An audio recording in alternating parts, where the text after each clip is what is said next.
Mhm.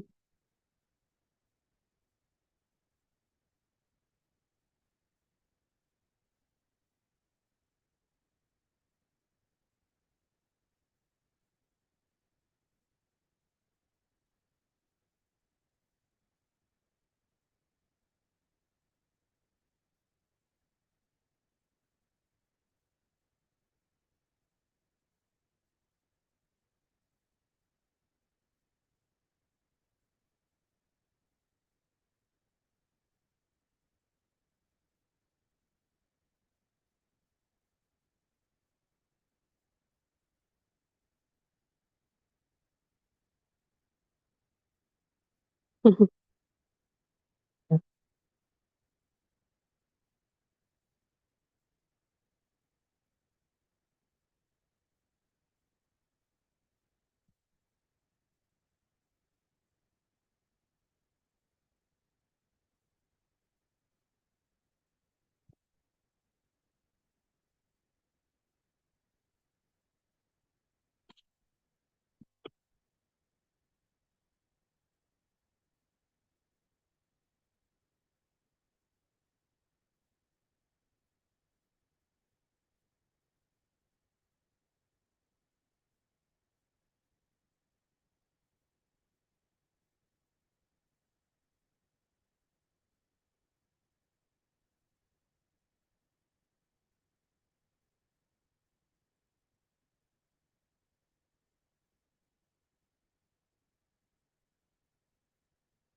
Mm.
Well,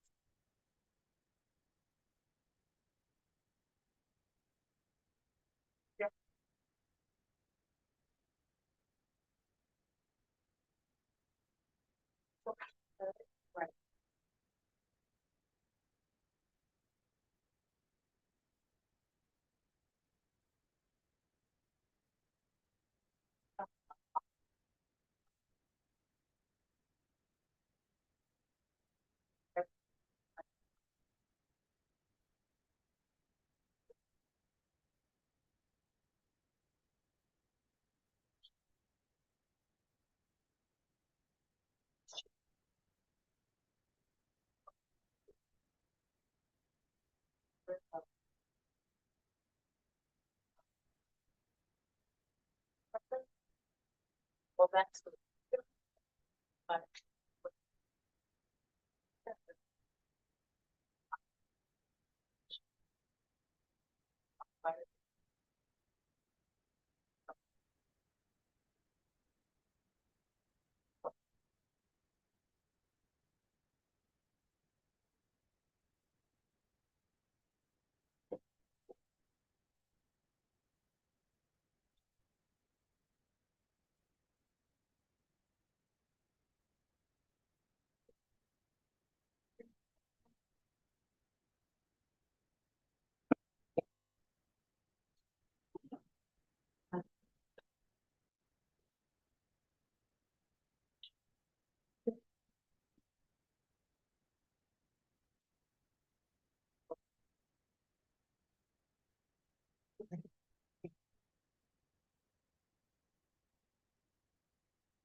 both sides parts. It's that so so that so so so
You couldn't make any appointments at what tool? You couldn't make any appointment with food?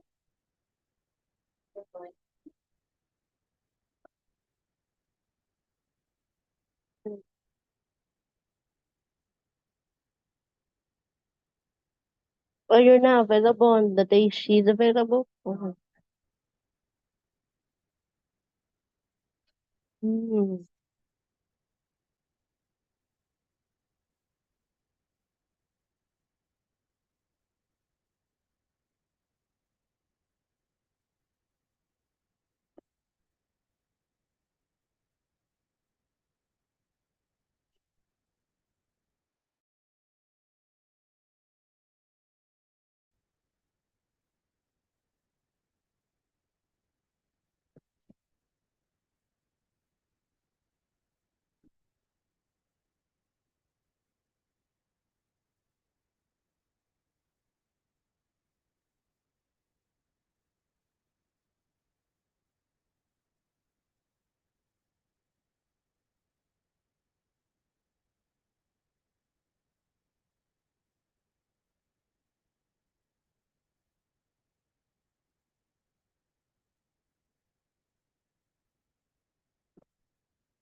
How are you doing your presentation? The, she, gra- she graded the presentation. I saw it in the afternoon at around 2ish. So, and I saw that she graded the draft, put in the draft grade.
How are you? By yourself? What's going on?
I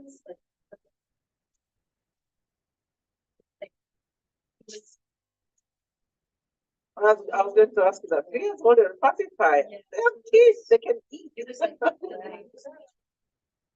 Wow. I know that actually affects the kids. Wow. Why do you think pacifiers can stay on for so long? Soothing because the mom's busy. Really? I know. Okay. I'm glad you're thinking about that. So we're going to be talking about communicative disorders in a very umbrella type of approach so that you know the different things that go into that term. We are starting our last module. This is module 7. Okay. We're starting our last module today. We're going to be talking about these communicative disorders. We're going to do the activity about preschool intervention. And for this, the following class, the 24th, I believe. Are we meeting there?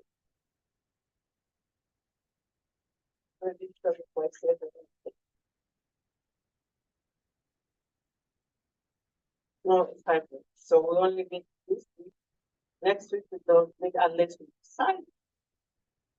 But when we meet on the syllabus, it says when we meet May 1st for the last class, we'll be focusing on any questions you may have about the study guide, about the review items. I get that way ahead of time, so everybody produce their pace or whatever time you have. And so we're really coming to the end. So this is a time when you want to begin to see the whole picture. And if you're missing something there and there, it's the time to feel like it. Because if those holes are there when I'm reading the last bits of assignments and the final exam and trying to submit the grades, there's no just feeling zero. So you know. So this is the time to really between now and next week, when you have the time off. I think next week is the time when you want to make sure that you have everything. It takes very little to repeat this. It's off because it's a writing intensive class, and there are so many demands from different angles. You can see the list of assignments, how many they are. So it's really easy to go below this like only a repeating, you know. So we'll discuss this today, and if there's any further questions, we'll have time to discuss them. But we still have one more. Unless I see, how many of you have looked at the study guide? Does anything pop up in your head that might need more time? If you followed systematically from the beginning, you should be okay. The thing is, if you skip something, or if you miss the class and boom, the whole topic went by, or if you, for some reason, you didn't pay attention and that topic just went over your head, catching up in it. But we still have to make this. It's up to the group if you want to meet next week. What I have to help out, that might be helpful to kind of save the boat. Maybe one I help my face-to-face. So let us talk about children with communication disorders. Now, communication involves what? It involves emotion, just like that. It involves the language itself. Okay? Language. It can be speech. We're talking about speech most of the time, but there are other aspects of communication that come in too. If you remember when we started this course, we differentiated speech, language, communication. That was very, very important because they are not the same thing. So let's see language, which is what we're mostly exposed to. Most of us think of, we almost take it for granted. Language, we take it for granted because something we pick up when we're very young, we never get to think much about it until we do a class like this one and say, oh, okay, that makes sense. But when we talk about language disorder and speech disorder, those are different. Now, when we say normal language development, many children that we know, adults too, young adults, they are normal, right? Many of them are normal. By normal, we mean typical. And that's a wide range. It's a very wide range. So what happens, or how do you tell if someone is kind of deviating from the norm? If normal is such a wide range, there are people that speak very slowly. There are people that speak really fast, still no.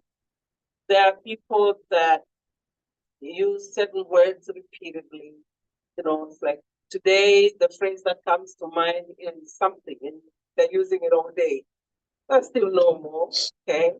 There are people that speak really, really soft, you have to pay attention to what they're saying, that's still normal, and so forth. So where do we draw the line? It happens that some people have done the research, have done quite a bit of work in this area, and they came up with ways of telling if speech actually is impaired. If it calls attention to itself, if you find yourself paying attention to the way the words are coming out, rather than the message, there's a distortion. There is a distortion. Remember, language is in the brain, the underlying system in the brain. Speech is how you manipulate the speech apparatus using the sound and the words come out, utterances come out in the language that comes out. Now, if that touches attention of the listener, and sometimes the attention of the speaker too,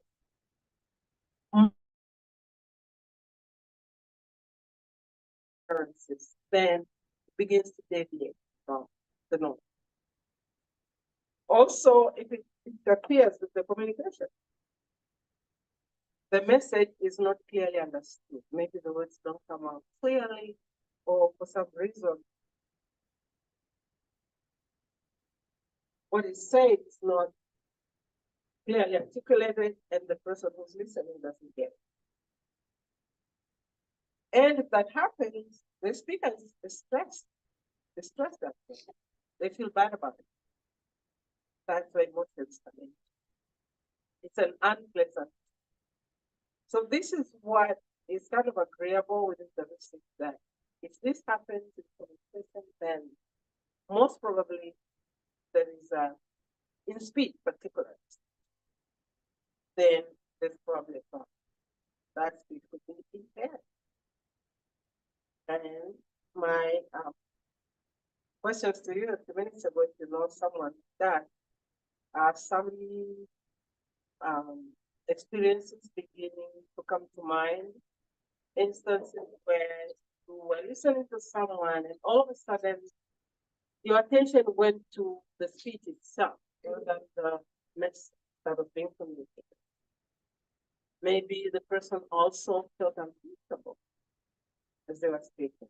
So that's where it begins to deviate from normal, even though we know normal is the right thing. I don't want you to listen to someone who repeats a word twice or three times and sometimes it's seven. So, oh, this is impaired to me. Maybe not, because normal is a right thing. That person might still fall in the range of the. So language is the underlying system. It's not just in fact, just so what. That's how we get that. And you can only tell that someone is laughing by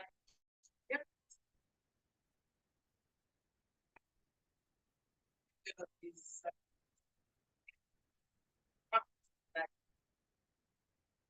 that I can understand. So language is the underlying system. Right? Mechanics are the speaker now.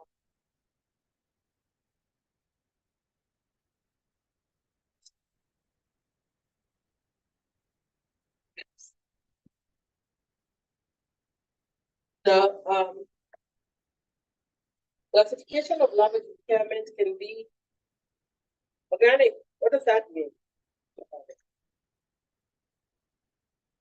Organic means what?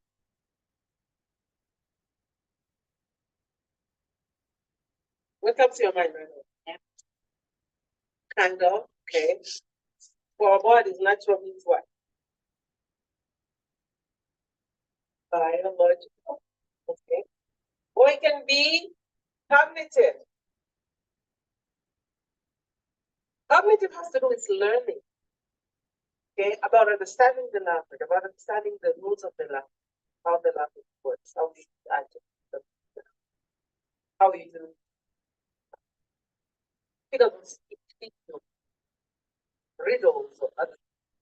It has to be the learning process. Or it can be the opposite of organic, inorganic. Or it can be a combination.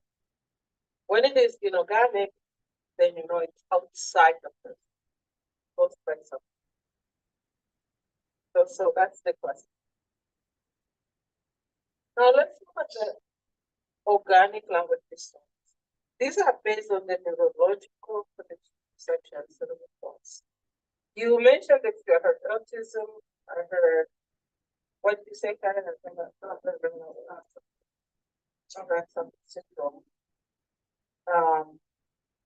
Down syndrome, you know Down syndrome children, right? Right, their speech is affected too because of their small stature. You know what happens for Down syndrome baby?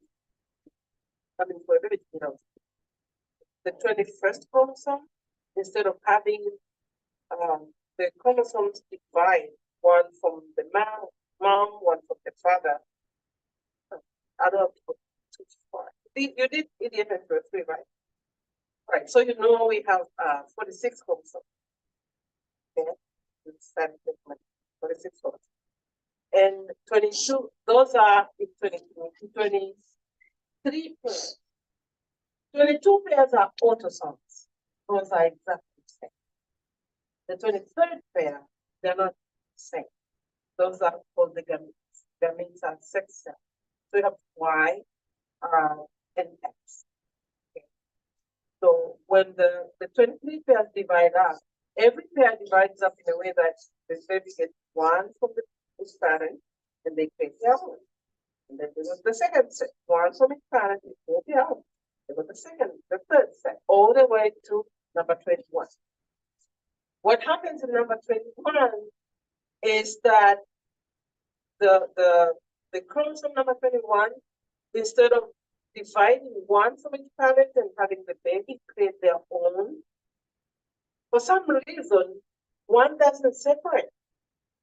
Whether from the mom, whether from the dad, it doesn't separate. So one separates and the other one doesn't. And how many chromosomes, number 21, does the baby end up with? 3. Boom. That's the formula for Down syndrome. It happens right. It's lack of proper dividing of chromosome number 21. Number 23, I said it's the gametes, the sex cells, where if mom has X and X, dad has X and Y. If dad releases Y, mom can only release X. That's a baby boy. You know that, right? Please say yes. I don't know the difference. So if dad releases X, dad can do both, X or Y. Mom can only do X. Whichever it is, whatever comes up. So when dad releases X, mom releases X, that's a baby boy. When dad releases Y, mom can only release X, that's a baby. That's interesting because in some African cultures, if you're married into some wealthy family, they have baby boys, and they'll have baby boys, oh, let's marry another woman. This one doesn't give birth to boys. Anyway, I went too far back. So when those conditions such as Down syndrome, autism, any other condition that is biological happens, speech is affected. So for Down syndrome, let me know what's the trouble for. For Down syndrome, then, a baby with Down syndrome, the stature is shorter, right? The head is smaller. The oral cavity does not have enough space.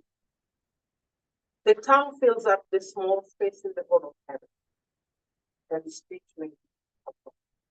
It doesn't have to be a very serious problem, but it's up to because the movement of the tongue is restricted by the small space in the mouth. Does that make sense? So that's some of the conditions, and there are many other. Or it can happen that there's no fine motor coordination of the articulators. The articulators are the speech apparatus in the mouth.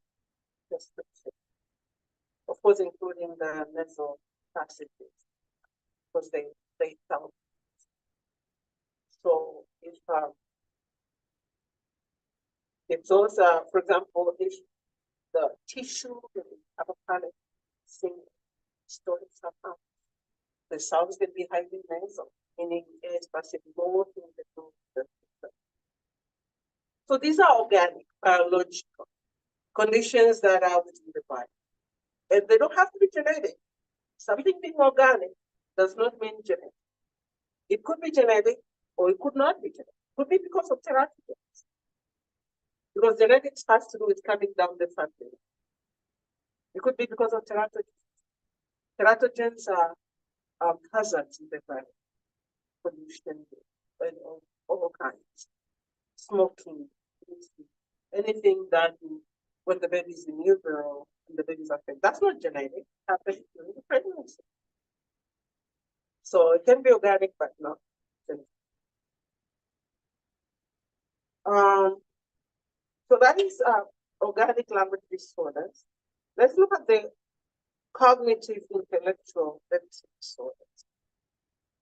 As I said earlier, it's about not having enough knowledge of the rules of the language or the languages that the child understands.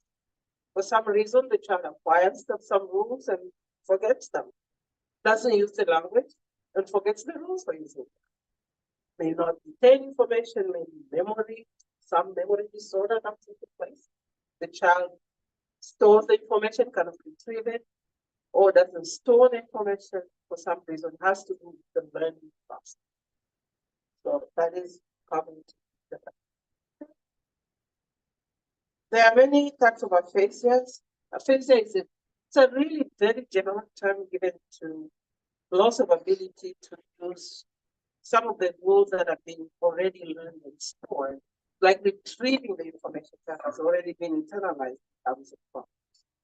And this is not about physical elements outside the brain. Again, this is things that are within the child. It can be receptive, can be expressive, or it can be both receptive and expressive. And it's a collection of many other terms after. I don't want to go into that in this focus. What about inorganic? These are interesting ones. What about causes that are not inorganic? I mean, are not organic, which are inorganic. They have nothing to do with our biology. What could those be? Causes of emotional prejudice. Somebody mentioned it earlier. Who was that? Said something about children who could not express, or was it in silence? Yeah. Children who cannot use their words and express themselves. And to drive this home, I tell my students that the first time you had a crush on someone and you could not really tell them. Yeah, did the words come out easy? You're smiling, does that make sense, right? Was it because you couldn't speak? No, you were really fluent and you're doing really well in other words, but in other contexts, but that one was kind of emotionally difficult, so the words didn't come out. Think of another example within the social emotional context. What could it be? Especially with young children.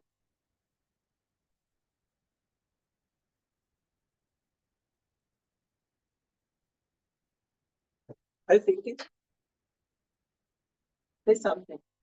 Yeah. Yeah, first day of school can be really tough for preschoolers. Okay. For daycare, maybe they don't care, they don't know much anyway. They just go to some new places, some new people with toys, and they're happy. For some reason, by preschool, they start clinging. They're already really clinging to their parents. You see that with mom and dad. The first day of school can be just being there, let alone using language in that. What other social settings? When the child can articulate certain words, so when they're communicating with an adult and Yeah. the adult can't understand what they're trying to tell them, Right. I think it just makes them super frustrated Yeah. and angry, and they'll just like give up. And children are really smart. They know when they cannot produce certain sounds. They kind of deviate from that. They may try to use a different word. They may try to think of something else. You can tell when they are intentionally not paying attention to what they're saying or what someone else is saying, because they know they don't understand it or they can process it. Right. So those kinds of social emotional situations. Then there are many other examples. But also, as we saw, language, lack of language input, lack of enough language. There are many, many possible scenarios. What would happen and make a child not have enough language exposure? Think about it. This is the 21st century.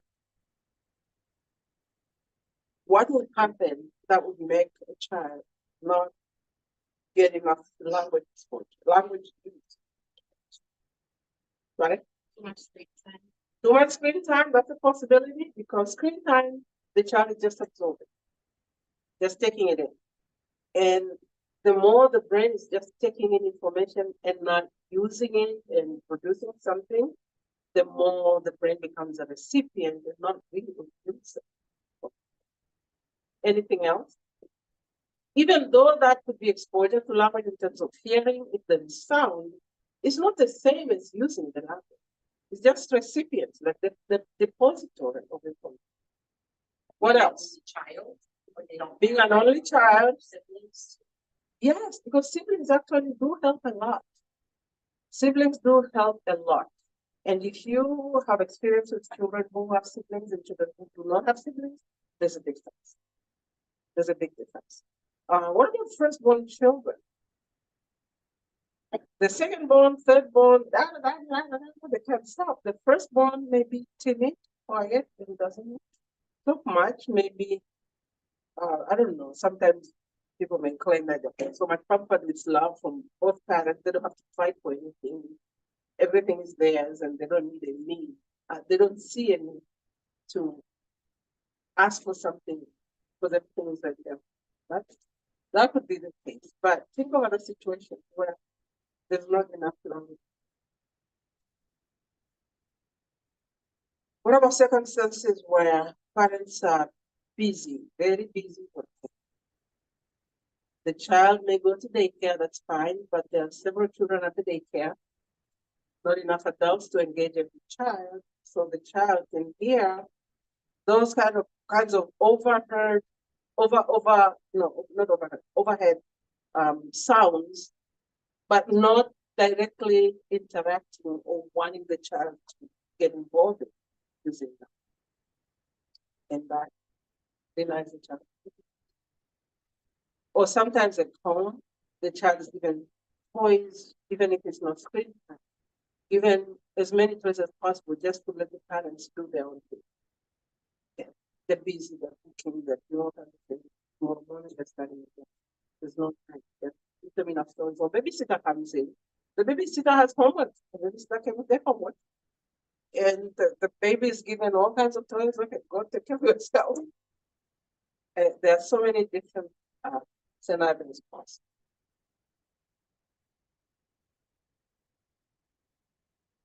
So there can be problems with, remember, language is in the brain. The speech apparatus are more about how the words come out.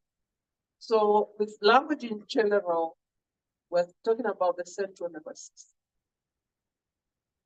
Perceptual deficits such as hearing loss, remember module 4? Remember what we did in module 4? Yeah, about hearing. Just you tested your hearing, how sharp the hearing was.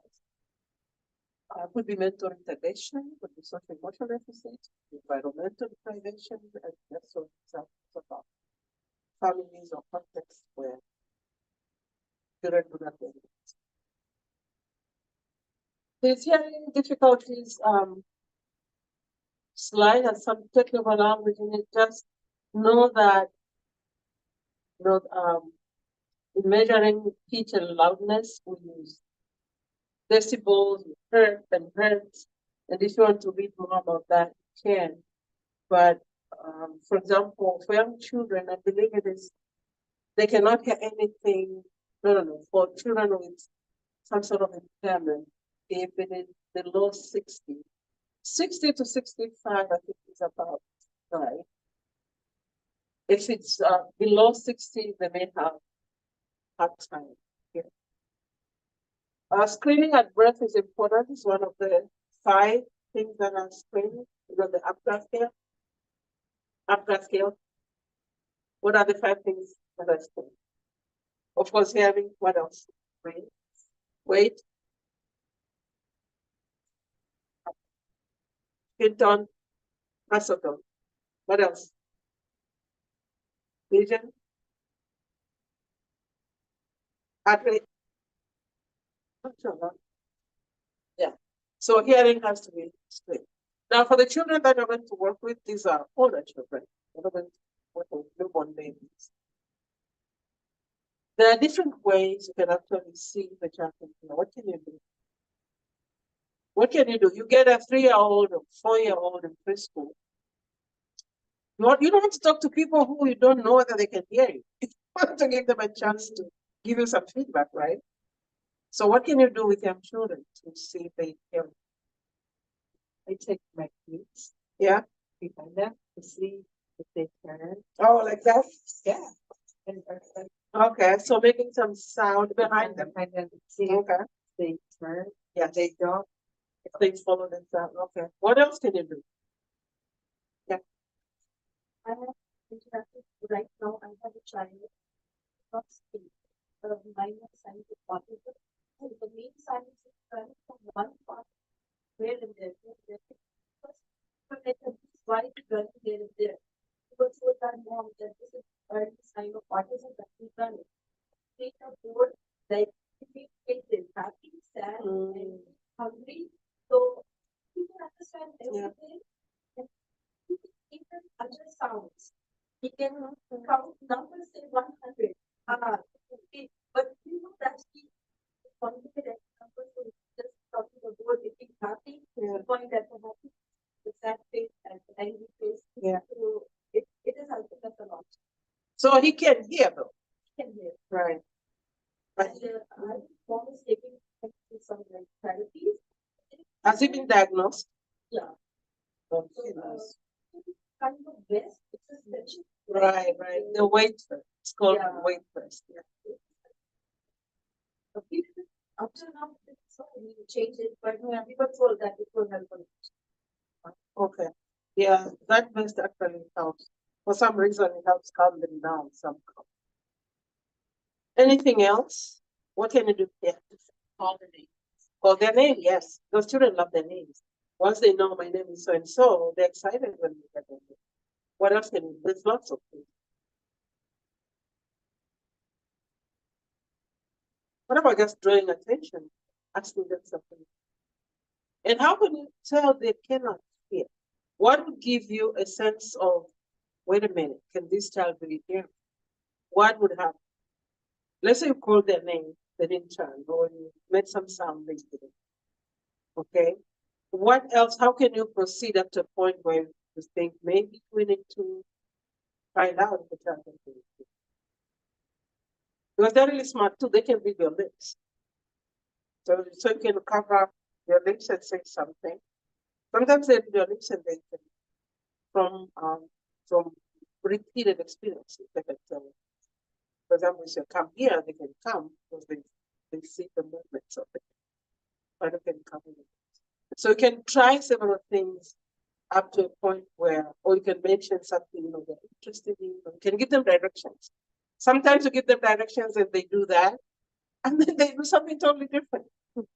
Did they hear you? So you want to be sure that they can hear for you. Oh, this is what I was talking about. The range of hearing from 20 to 20,000 is a wide range. In terms of hertz, 500 to 4,000, that's another one. But yeah, the decibels, 60 to 65. Right. Those are just a few points that might cover the issue. Cannot, because the very scientific way of measuring the loudness of the density. So that's done by professionals. Hearing loss can be productive, can be sensory neural, can be congenital head loss. Congenital again means present at birth. Does not have to be genetic. Can be present at birth and genetic. Doesn't have to be genetic. Because it can be, again, can be from teratogens, as I said. What we did in the fourth module, in those hearing tests, that's good enough for you. And you know what things you would do so you can tell if the child can hear you. Those are, we talked about otitis media, remember that? Information of the language. Also talked about hearing loss, how it is not easy to see. When someone cannot see, you can tell that much easier than when someone cannot hear. So in some cases, children are, they go all the way to pre-kindergarten, then almost first grade, and nobody has paid attention to the hearing because it's not easy to diagnose hearing. That's why the people who work with children every day, they have to have ways of trying to find out if they need a child. There was a statistic we discussed about the poll. About 85 to 90% of the children in the US, and that's an old statistic, were diagnosed with some sort of hearing problem by the time they were 6 years old. That's about everybody. Why? Because maybe people don't pay enough attention to them to see how they're processing, whether they're processing the information that's coming through their ears, whether they can hear it or not. And really what it boils down to is how much attention every child gets. School, you will have several children, how much attention they get. Home again. Screen time, parents being busy, babysitter being maybe not given enough instructions. So there's so many things. If it is transient, that is not bad. Actually, it goes away. If it is transient, it will go away after some time. But if it is permanent, yeah, maybe present at birth or because of some sort of environmental influence, chronic ear infection, that yes, can affect the hearing or brain damage or amplification devices, things that are really, really loud. Okay. For example, there was this video I saw a long time ago. It was called See What I'm Seeing, See What I'm Saying. The child was with the parents is normally, living with the parents is normal, normal life, everyday life. But the child would go to the speakers of the radio, whatever that was, and do that.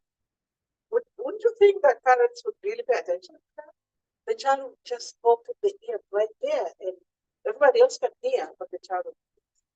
And the child was not that animals maybe still exists. So those called See What I'm Saying. By the time Patricia was discovered, it was almost too late. She did not learn sign language because they didn't pay attention to that, so it's a business usual. But she missed out on a lot of it. If you can find that video, watch it. You'll learn a lot. See What I'm Saying is the name of the video. And the name of the little girl was Patricia. I think this was in Washington, D.C. Is that a school? So that's just an example. Amplification devices can also cause damage because the cochlea can be damaged if it's very loud. And those little hairs, they don't grow back. Once they're gone, they're gone. They're not like hair on the head. They don't grow back. So amplification devices can actually damage. So you have now to get external ones to come.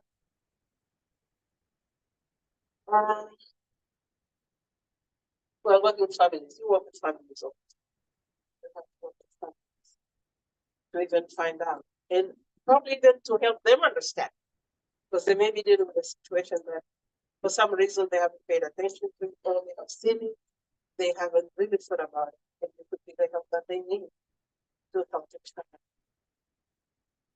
So these are some of the, you see, there's so much about hearing, because really, this is important at the end. So these are some of the things that you can see and start question to we do something about this child.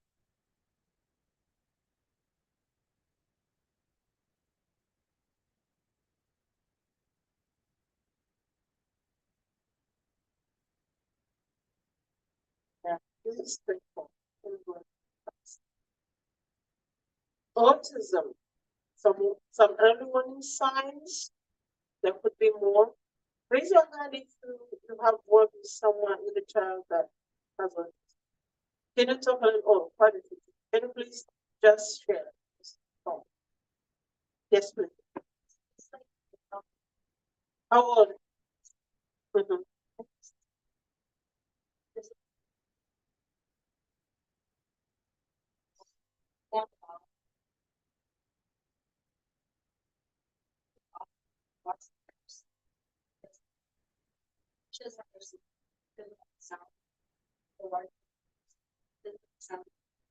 They're very unique things, yeah.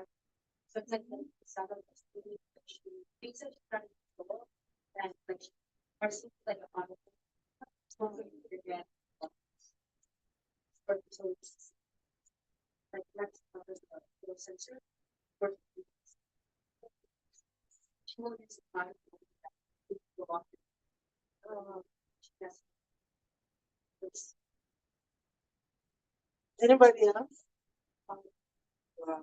Yeah, they have some unique issues that we not even think about. Anybody else who has worked? I saw quite a few hands before. Please share. Sandra, go ahead. I've worked with a couple, like the ones that are more verbal. Yeah. They're a lot more straightforward and are more just gonna tell you how it is if they don't like something, if they don't want something. What is straightforward? And then those who were not very verbal. Oh, like outspoken? Yeah. Those who didn't really know, like I worked with one who the parents spoke Spanish, but he really didn't speak Spanish and he really didn't speak English. So it was just kind of like gibberish. And all that just kind of made it difficult for him to really understand the directions that were given to him. And he was very aggressive because he would get very frustrated because he didn't want Yeah, to. that is the frustration. Yeah, so it was that and just like their tendencies of how they need to know like a schedule, someone needs to know like specifically what is Yeah, going to right. happen. There are specific ways that you will be trained to work with children.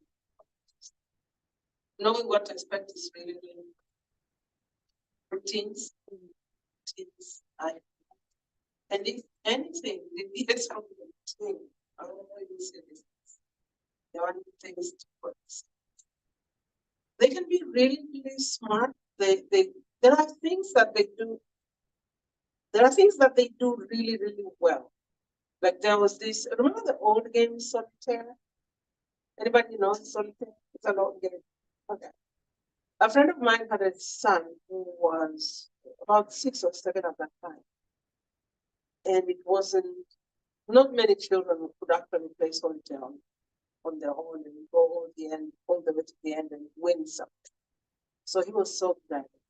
And when he won, there were all these patterns that would come like a reward system. He would make noise that would bring the building down. And he's only 5 or 6 years old. My goodness. And once he starts, nothing can take him away from that. Not food, not hunger, not his mom, not anything. Once he starts, he has to go all the way to the end. Aren't the other people say something? What about repetitive behavior? Do you know this? My nephew found out really, but like it took us off guard. Like he was showing all of his natural signs that he was doing really good. Yeah. And then it's like something just happened and it triggered it. Yeah. But like with him, he would get very aggressive if we couldn't understand what he wanted. So we noticed that he has a thing with drawing. So Drawing. he would draw exactly what he That sounds wanted. familiar, yes. Especially like if he wanted a game, he would try drawing the exact game that he wanted to explain to us. And this started when he was like 4. And it, to this day, like he draws everything out, even though now he's starting to talk a little bit more. So like to express it easier, but he still finds it way easier to draw what he wants for us to get. That's very common. My nephew is older now. He cannot. I knew he was at cannot. Oh, really? Not at all. Okay, so you would avoid contact. What Well, else? Well, and, yeah, and it was, there's a couple people in the room, he's okay. There's 5 people. right. There's a, well, yeah, you know the extent to which he cannot do that, but you know that also can be someone's social responsibility. Some adults are like that. They cannot make eye contact, or if there's eye contact for several seconds, they feel uncomfortable. You're smiling, Jackie, you know that? Yeah, I actually worked with this. That's like. Oh, really? Yeah, they cannot stand it. I don't know, we like, drop off, like, just tell them that stop, like, kind of, it's. It starts looking at me. That, but like, I want to tell him, oh, this, or, you know, but he's just like, he looks uncomfortable. It's not that he's not interested, maybe it just doesn't feel comfortable maintaining eye contact for too long. And I don't know, we've heard about different cultures, maintaining cultural respect, and I've heard about Asian cultures, don't kill me. I've heard about Asian cultures. That when you're speaking to an adult, you don't, if you're a child, you don't look into their eyes like that. It's like, is that true? And also, a male talking, a female. Yeah. Never looks in eye. Oh, who doesn't look into the eyes of who? The males are not allowed to look in female's eye. They are not allowed. Wow. Oh, really? The sister, mother, aunt, you know, You're not allowed to look. you're not allowed, religious, you're not allowed to put her onto her face, nothing down. Or you cannot. Can you imagine if you don't know that? You don't know if somebody, you know, some guy from non-Indian, Yeah, that's right. if our pride comes there now he's looking at it. That be how are they supposed to know? Yeah, because, It's something acquired. It's not something that's obvious. They don't really tell them don't, but they just feel uncomfortable. yeah, males are allowed to look at the state. It's fine, religious, Oh, so that's it. religious. And so, anything like, maybe around it, yeah. Oh, really? So that's Yeah. well, but with young children, really, it's about respect. Respect. Yeah. This is important to bring up because if you have children that you're asking, why did you do that? Why did I call your name? And the child is looking down, you're not even looking at me. You're being disrespectful. You never know. So it's good to find out a few things for you. About adults, they can do whatever they want, but if they so someone learns those rules pretty quickly, right? Of course. What happens if they do? Are they reported something? So just maybe call the police.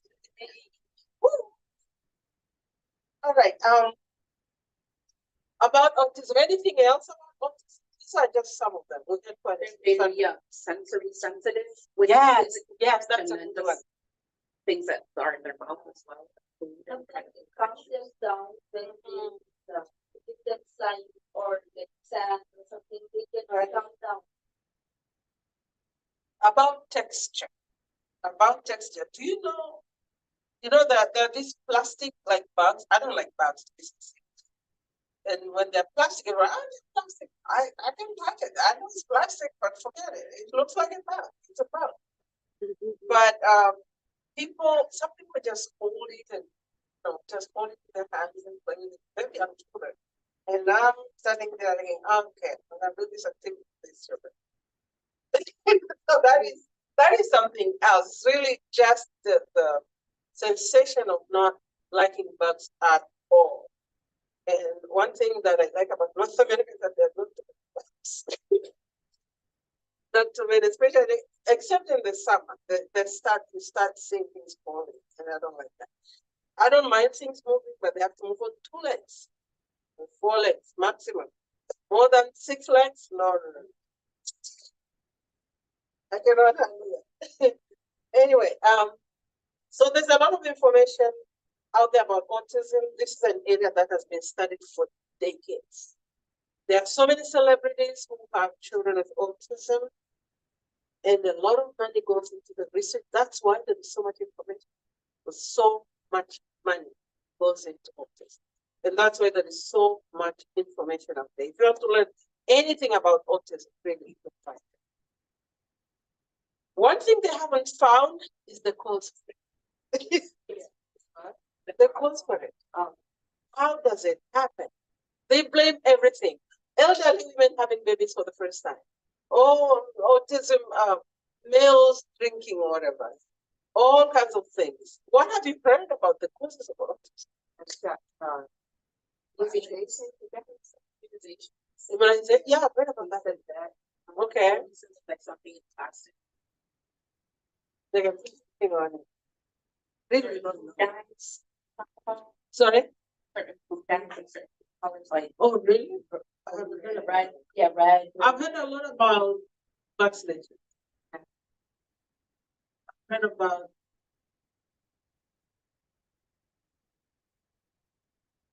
prenatal things. But nobody has nailed it down. Nobody says these things on spot. It's just coming around. It's the causes. Nobody knows it. But how can research with so much money, so much smart people, so many smart people, they cannot come up with a cause? I don't know.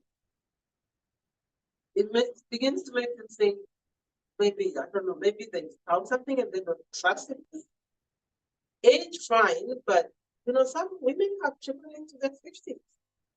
Their 60s sometimes. There's Nigeria who had 7 children who 60 something, naturally born. Yeah, this was a few years back. It was even a free house. So many children get a free house. I wonder if it's hard to like really pinpoint it because like I don't know who was sharing a story about how their nephew or something was fine up until the age of 3, just all of a sudden that's what you commonly hear. Like once they reach age 3, it's like something just happens and yeah, it's not oh, no. It cannot be diagnosed before today. Some people are saying it can actually be diagnosed starting from a year and a half, but that would be very tentative. But by 3, that's when you can say for sure. So it's like it is designed to hide until it is too late. 3 years is by this time they're supposed to have mastered the sounds of the language that they're exposed to. So 18 months to 5 years, it's a big range. Yeah, please. Saying that, It is underdiagnosed? Oh my goodness, even with the large numbers. Yeah. What they're showing up, them, if they're quiet and shy, then that's what girls do, so they don't.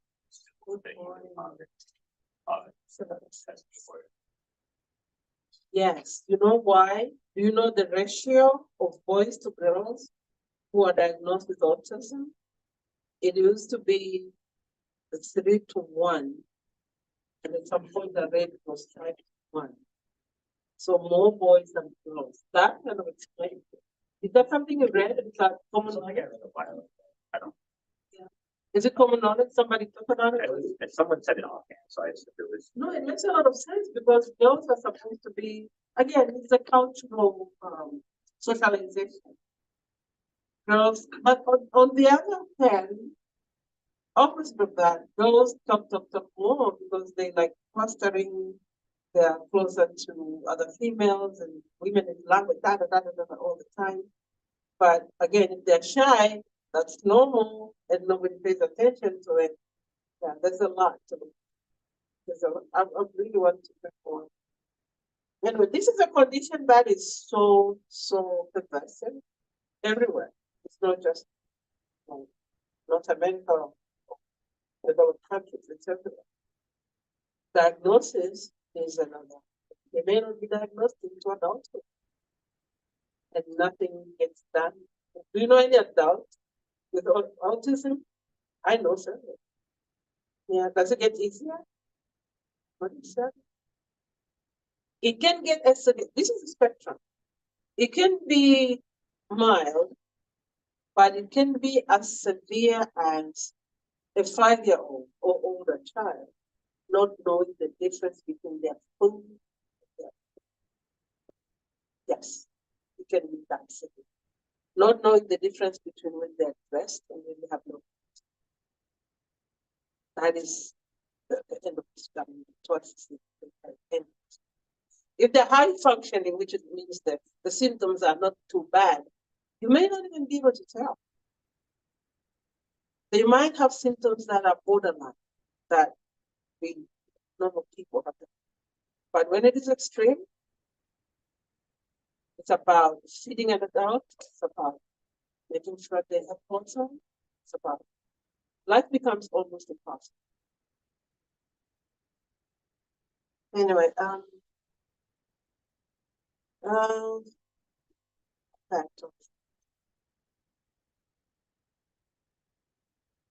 this is more about the speech, motor, articulation for speech.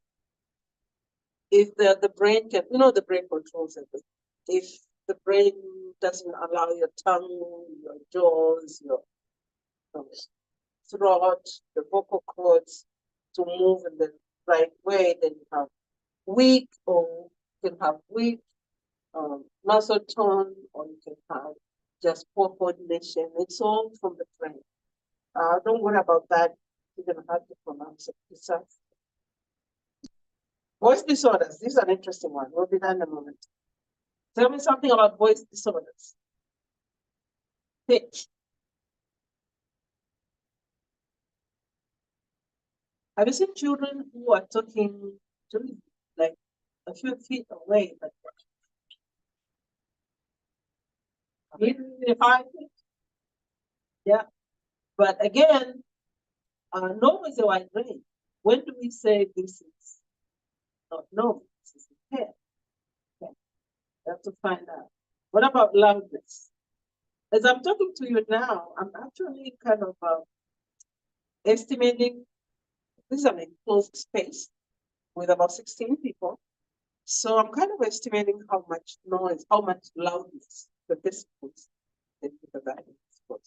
How much can we, in the air and silence. So that also is part of the ability to use language, to speak in a way that. But if at the middle of a sentence, my voice starts going all the way up and people from the washroom can hear me, the ladies washroom there, something's wrong. And I know live examples of that. There was this one professor, I'll never forget him. He was a law professor at the University of Dar es Salaam in Tanzania. I was an undergrad. This professor, I'll be in the library, on the 4th floor of the library, and this professor will be lecturing in the Faculty of Law. And I would listen to this lecture from beginning to end, and the buildings were like at least 20 feet apart, 20 meters apart. He was so loud, and you'd wonder, how far are the students? The moment he started lecturing, it just went up. And somebody one time actually took notes from his lecture and told him I was in the library. I took notes from the lecture. So it was probably a disorder that he wasn't aware. He was a really smart lawyer. He was known all over the country. His name was Lamwai. He was so tall that you would think he needed to cut off the roof of his car because it was like the head is kind of touching the roof. Yeah. Yeah.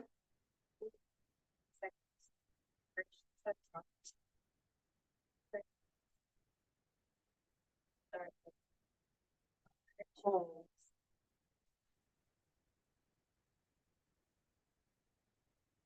Oh, yeah. Is she aware of it? Sometimes. Sometimes, So yeah. like, so the- like, the book is not the father. There's time to- so we work out more. Yeah. And it's like all the way like us. I know. Yeah. If they're aware of it and become uncomfortable, you see, that's the indicator.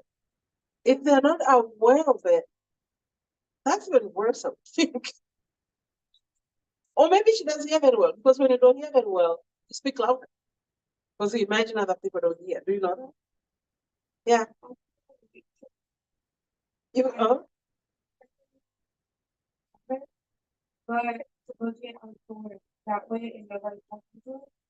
And growing up, the parents are always too loud. But everyone would be like, oh, you're Puerto Ricans are loud and crazy, da, da, da. So like, it never really triggered my parents' mindset of, Yeah. hold on, she is talking really loud, and like, why is that? Especially because like when I was younger, I had speech problems and everything, Yeah. which should have been another trigger for it. But now, once I got diagnosed with it, they're like, okay, that makes some sense. Why? Yeah. I know that my voice, like tone of voice, could just be so loud, and I wouldn't notice.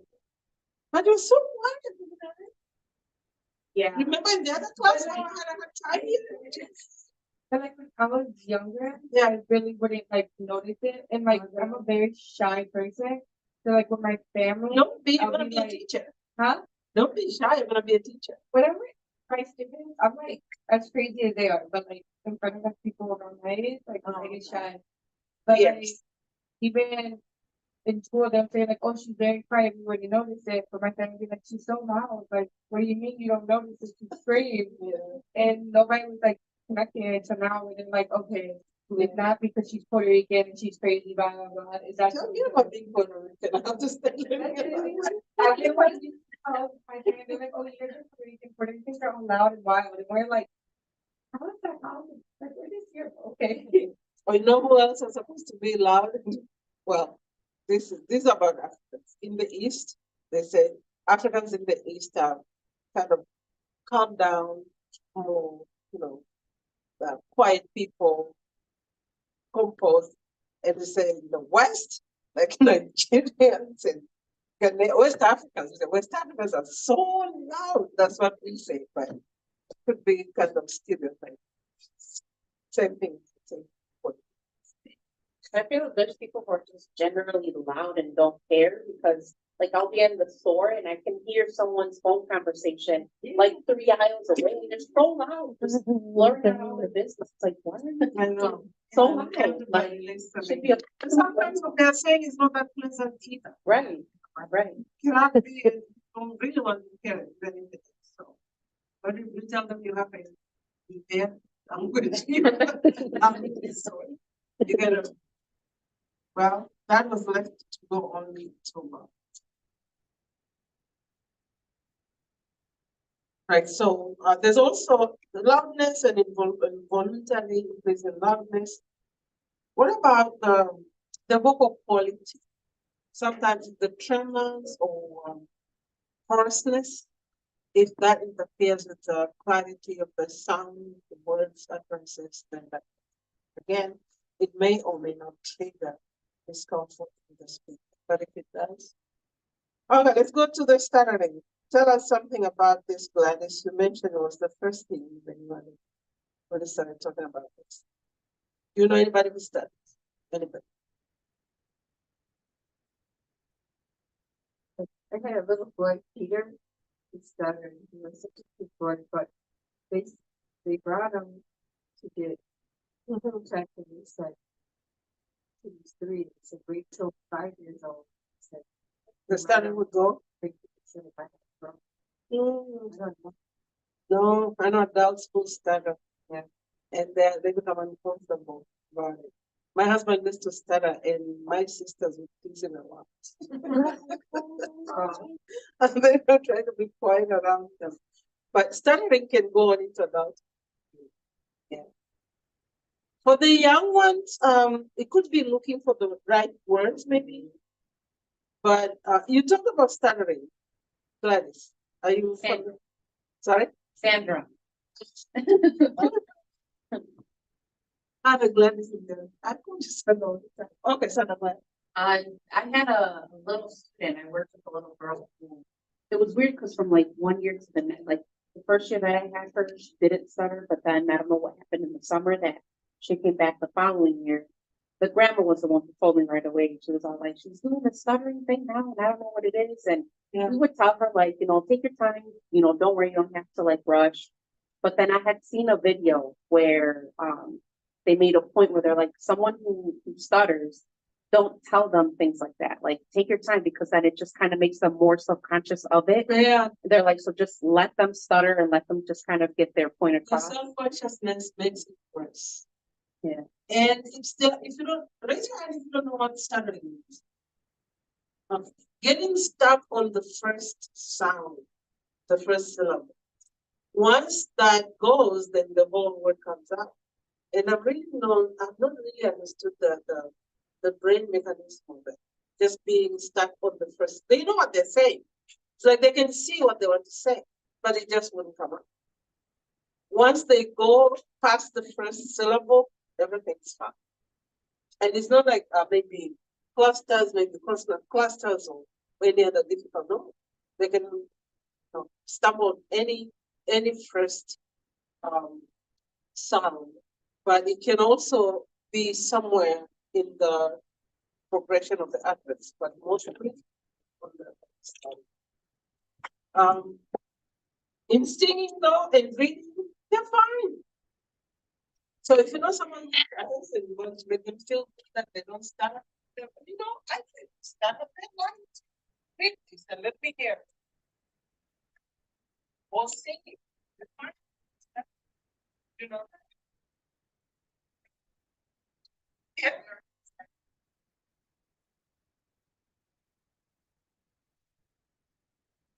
Right. So they feel good about themselves.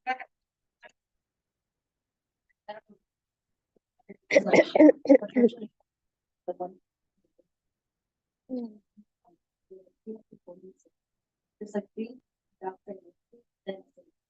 So kind of like that's that. It's thing that you can see that they probably know what's next time with these. Reading it a lot better, but like that was. So thinking before saying it. Yeah, so think about what you want to say before you and that way. Oh, that makes sense. But didn't say something else.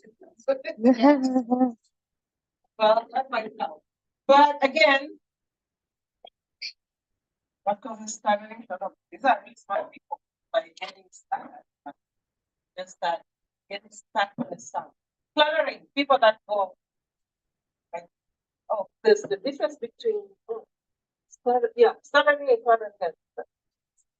Cluttering is like jumbling up sounds.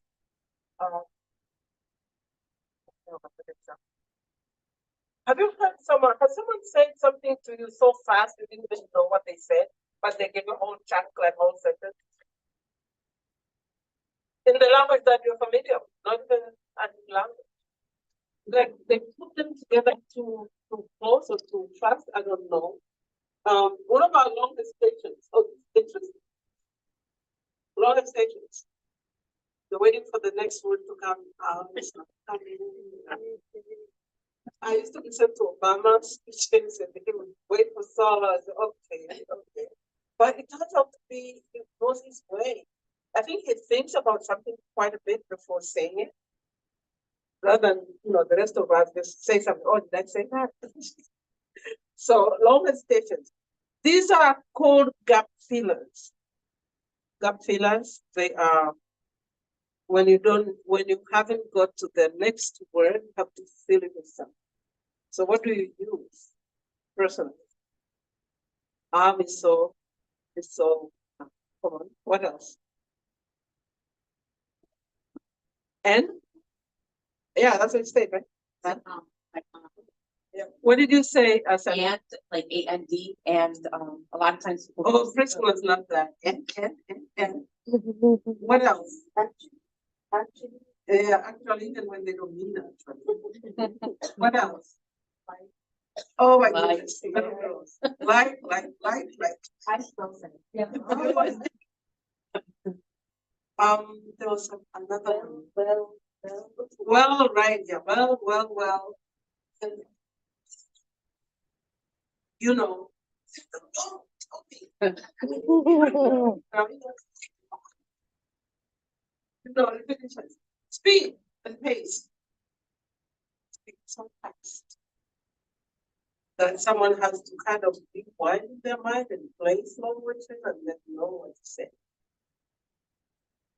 Sometimes you listen to other people speaking your language, you don't know, you think they're too fast. Do you know two languages and one seems to be faster than the other when people speak? So just what? Sorry? Like different Spanish. Oh, okay. Variations of Spanish. Some are faster than others. Which ones are faster? Puerto Ricans? Are they? I would say Philippines, Colombians, Yeah, Ecuadorians too. yeah. I feel like I have like a lot of friends from different countries, but it's so hard to understand. Central America. So Spanish itself is not a fast language. No, you're making me think. My daughter's boyfriend is Spanish, but he is from Spain. He's from Spain. Not he has never been to this country. Actually, he keeps asking me lots of questions about Spanish and people with Hispanic background. Like, that's 90% of questions or something like that. We just laugh about it. But he speaks so differently and so like he's counting his words. Maybe it's because he's talking with me over the phone or something. I don't know. Is the Spain Spanish different? You're nodding. Really? What is different? It's the way that I feel it's different is like for like when we're in high school and we take Spanish class, it's like Yeah. we're not learning Spanish from like Mexico or we're learning Spanish from Spain. So it's a lot more what is the word that I'm looking for just to describe it? It's a lot more like formal, it's a lot more it's gonna sound bad, but more, I don't know, educated in a way. It's like it's hard to like explain it, but there's a lot of things that they say that are just a lot more I can't think of the word of like how to describe it, but Words that sometimes I have to look them up and I'm speaking English from childhood. Several years. One way, my mom, Yeah. she's having what she did, the way she explains Spanish, she's like, we're all under one umbrella, but it's different parts of like in the umbrella. Where like she know, I have my godmother, she's Espanola, whatever she, but like there's one word that she says for kids, and like she came to our family party and she was like calling them the little private party. And she was like, look at all the kids. And our family was like, whoa, like you're not supposed to say that. And my mom was like, and she didn't realize that it was a difference. My mom's like, that's one thing you have to notice that like if you don't know the type of Spanish for each different place. So the vocabulary, Some of it could be different. So like even like what she said about like Spain, let's say like in Puerto Rico for dress you say traje, but for like other places it's like vestido, and it's different. So like it's like when I was doing Spanish in high school, they were like, "No, you're putting the wrong words," and I was like, "How am I putting the wrong words? I know this." Until like I started putting two and two together, and I was like, "Wait, the two Spanishes are completely different from what I know." it's interesting that they don't teach Spanish that's spoken here. Yeah, they But Spanish that is spoken, yeah. oh, you know what? It's how they used to teach us British English. Oh, that professor almost killed me. That was Lomax, I'll never forget his name. We would sit in a booth like this, it's all covered, and we'd have to say a word like 10 times. And there are like hundreds of us, a big lab. And if you say it wrong, you're like, red button. You have to say it like him. This was a British guy, was old British guy, and I was just beginning my first degree. It was the most frustrating linguistics class that I had. But you know, he helped me anyway. But they really did not teach us the English that is spoken in African countries. They teach us British English. And then as you travel, you go different places, you pick up different accents. So that makes sense. That's interesting. Anyway, this is the end of our discussion. Well, speed and pace, yeah, some languages seems to be faster than others. Let's take a break. Let me tell you what we're going to do when we come back. We're going to work in groups of 3. Let me see if there'll be an even number. I mean, if there enough. One group may have 4, right? Yes, one group may have 4. So we're going to be working, when we come back, we're going to be working in groups. And we're doing the second part of the preschool observation. You submitted, fine. I have not read it. If you didn't submit, you have submitted that. Just like that. And courtesy of our health discussion, if you had that summary written and you had submitted it, submit it now. Okay. So take a break. When you come back, it's part 2. We're going to be in groups of 3. One group can have 4 people. Once we're done with that, our day is done. Yes, that is second submission. Don't worry about that. I'll let you know. Take a break. Come back. Work in groups of 3. I'll tell you exactly what to do. Yeah.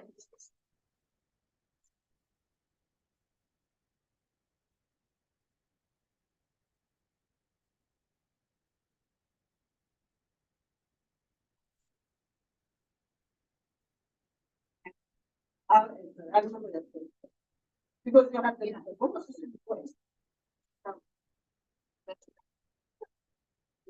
people that are perfect.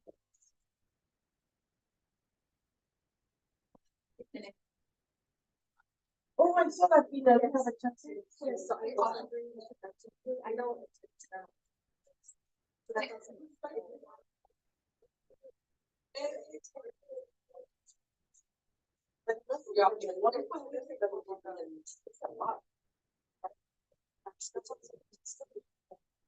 Why don't you submit it?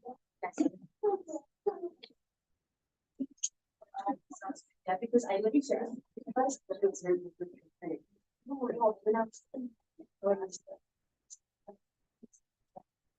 So I want.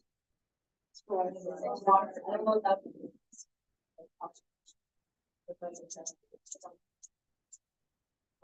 that's.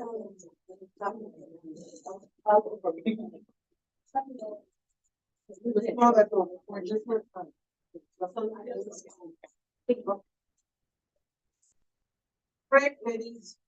Need to be from here.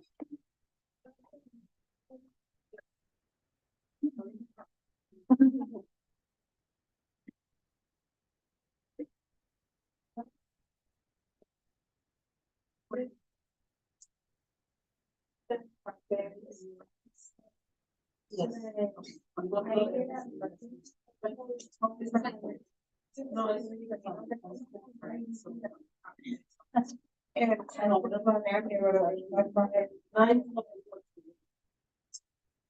Oh, yeah, because that's the way we can.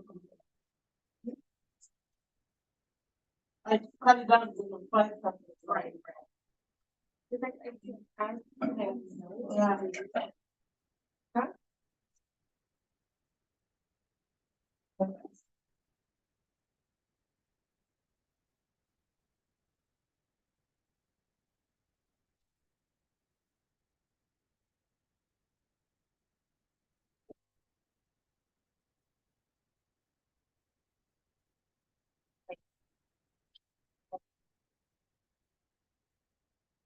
Dr. Mushin, so when someone loses like their ability of speech with like a brain injury from an accident, does that become an inorganic like disorder, impairment, or is it just considered a brain injury? It's caused by a set of factors not born with it, but it's now that's organic now from the brain damage. So it's organic or inorganic because they were more, it happened from like an accident. the fact that it is biological now, and it's not like a family, but it's not,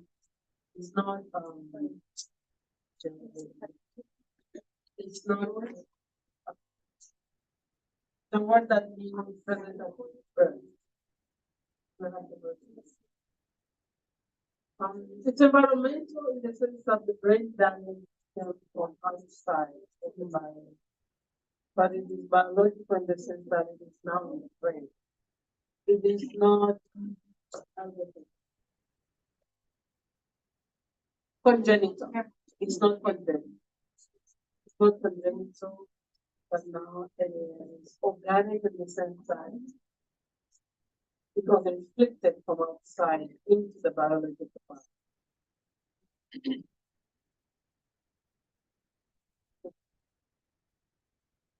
We're going to take a break.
Seven your groups, please pull up the phone and start putting in the names of the three group members. So it's well marked 7.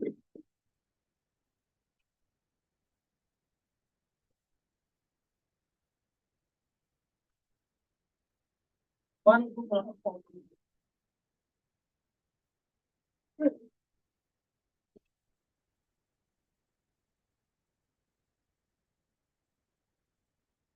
Fill in the names. 1, 2, 3. Only this group, I guess. Not 4.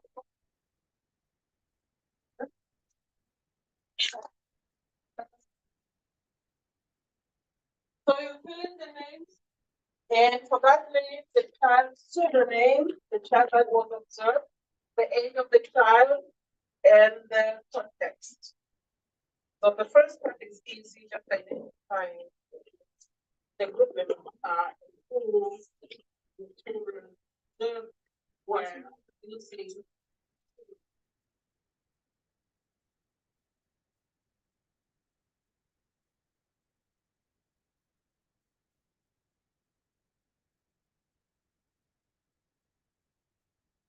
You can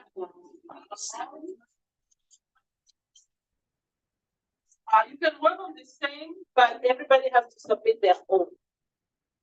You cannot depend on someone else submitting something and you get points, but that does not happen, never happen. It's good to work on the same document because you have exactly the same thing, but you have to download and submit your own. It's up to you if you want to work exactly the same way or if you want to start and everybody will put their own. Doesn't matter to me. I want to see the names though. Group members, please. 1, 2, 3. Except for you guys, it's 1, 2, 3, 4.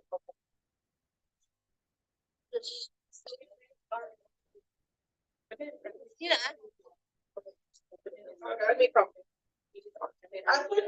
you can work on the food drives.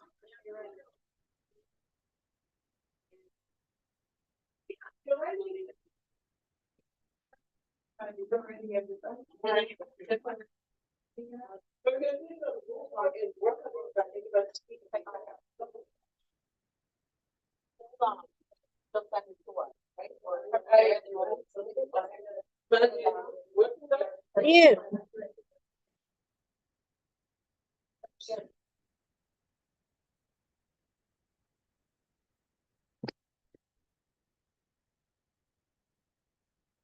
So this entire assignment is 40 points. 20 points already submitted. And what you're going to submit after the one is another 20 points. Total is 45.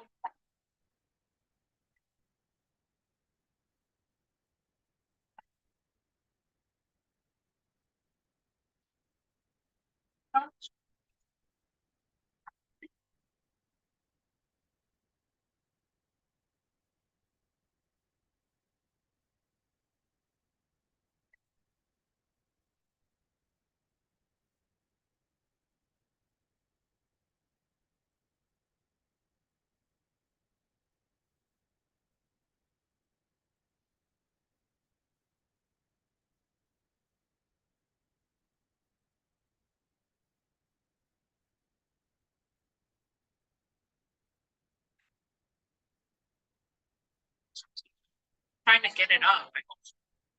Download. I know, but it just won't let me Hold on. edit.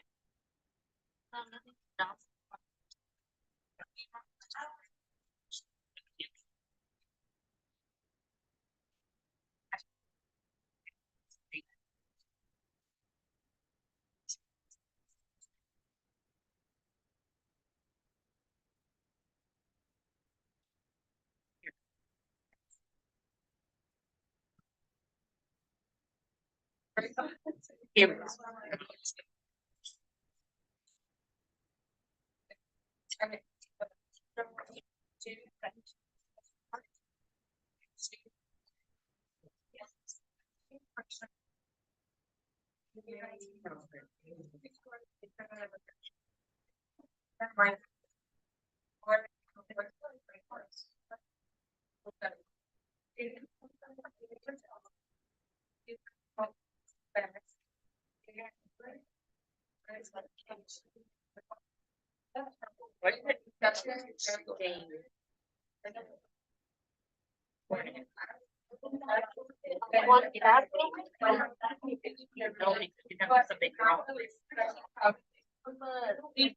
Probably things you talk about parents and actually talking Open up yours, and we're all talking about it. And we're all thinking about it.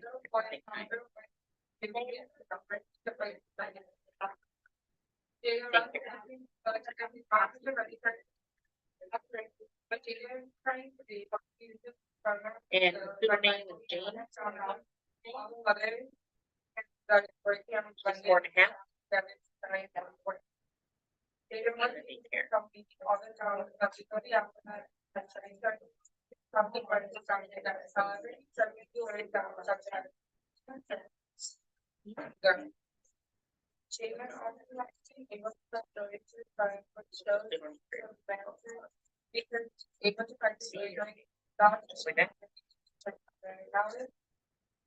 I've never seen it, but you know, everyone is starting.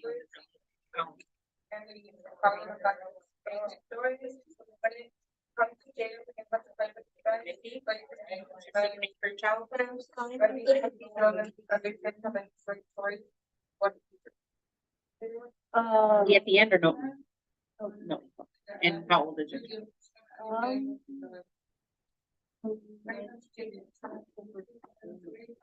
I'm not really sure about age. He's almost 4, I think. So he's like 3 something. Actually, he is 4, close to 5. And where'd you do your observation? At the daycare. Right. That's much fun.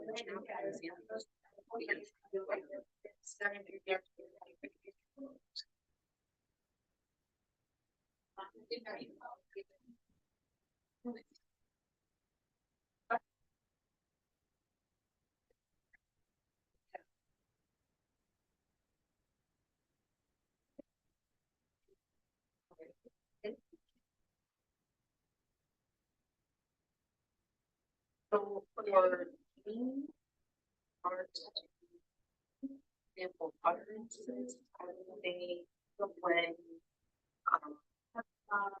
first observes that it was, circle time in the morning.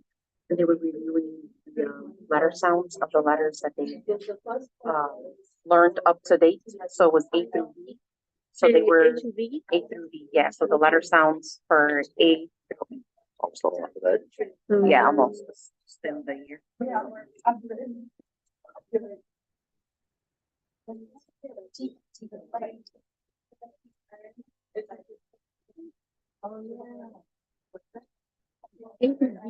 B, yeah, yeah, B is in Victor.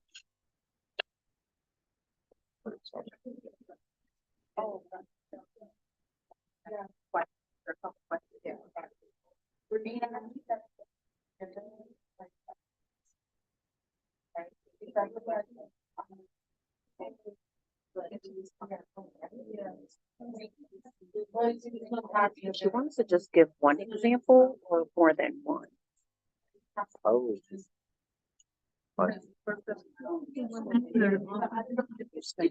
Go home. I know. Hey Nancy, are you guys putting for your examples one example? Yes, Just like one? whatever fits in the line. Oh, whatever fits in the line? Okay.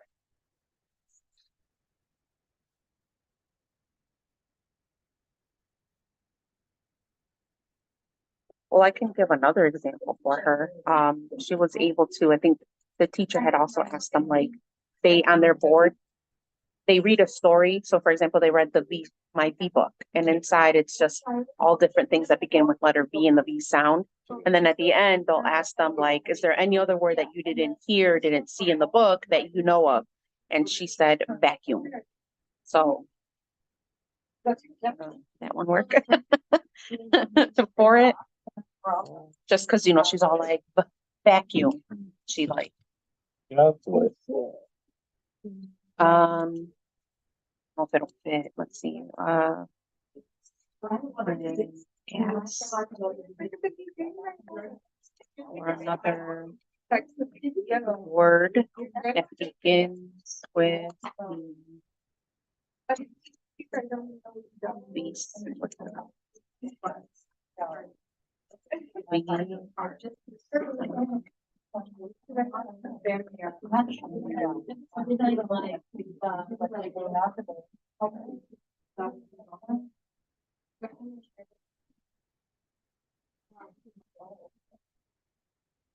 The vacuum.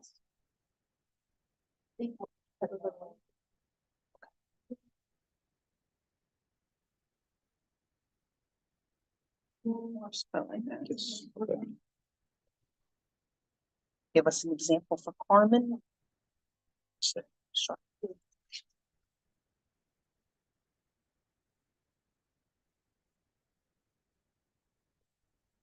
So Carmen was, reading a book with her mom at home, and, they were going over, like, differences that vowels could make. Mhm. So, I forget, I didn't write down, like, exactly what, Mhm. but it was something along the lines of, like the different sounds like A could make. It was like, Okay. Versus like, like, Yeah. yeah, A, stuff like that. Okay. So, This is while they were reading, you said? yeah, so while they were reading, they were separating, they were like emphasizing the different, vowels, Okay. sounds. All right. How's it going? I knew it would go good. It's an easy thing to do, right? These are 23 points, get all of them. These are 20, almost 3 points. Get all of them.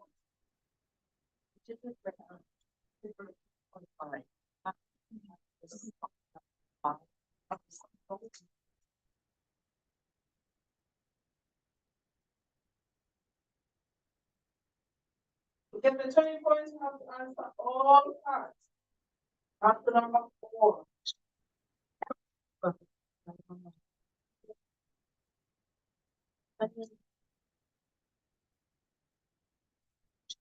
you want to read the story with her mom, they identified all of them. So First for Carmen. Okay. And what do you want to add for something? So-called, he found like a little letter block, and then he said E, and then the teacher said E. And then after that, the teacher asked if he wanted to bring the container of all those stuff to the table. And then after that, when he was at the table, he made another letter. He made an M. And then the teacher asked him what animal starts with an M. He said monkey.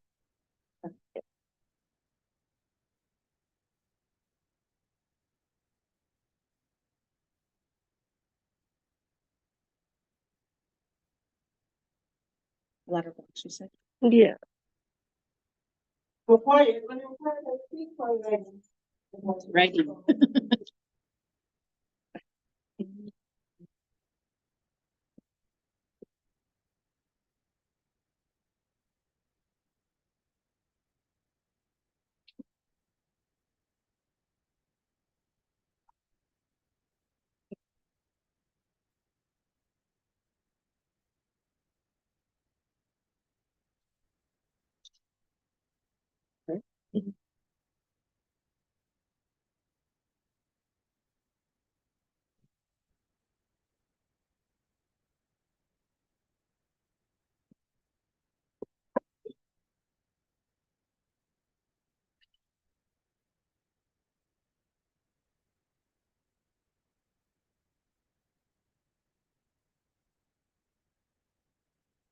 Yeah.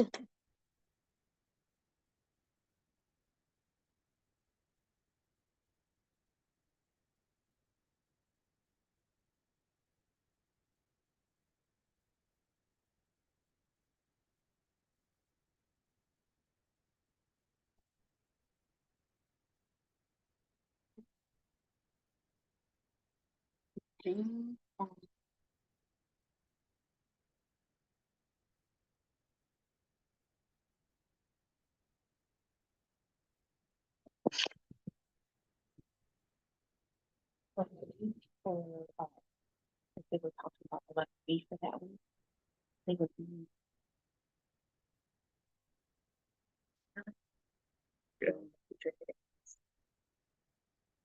Do a little volcano.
Getting information for your then you can really touch on the work before you submit it. I can extend it to tonight. But if you want to submit it now, then that's what I thought. Is it gonna work submitting it now? Think so. Okay.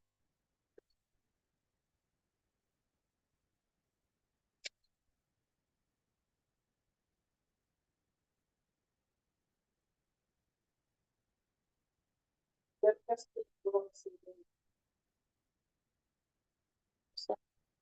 Which wells even isn't. On alternate places. The other one, that's fine. So I said it's, this is almost.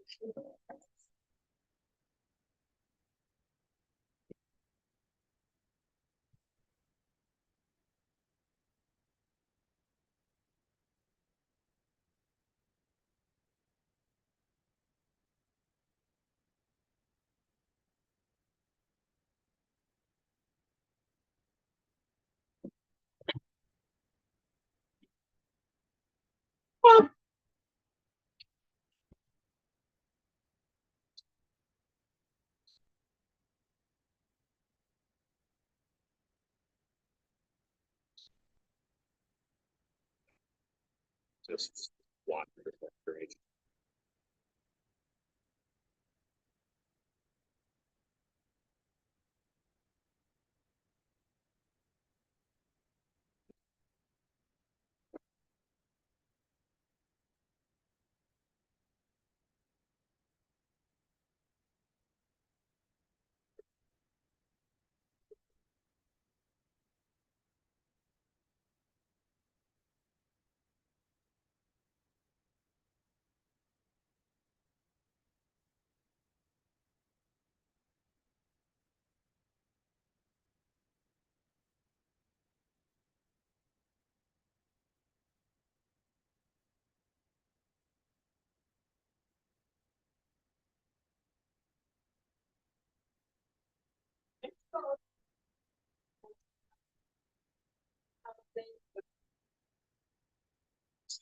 Just get me.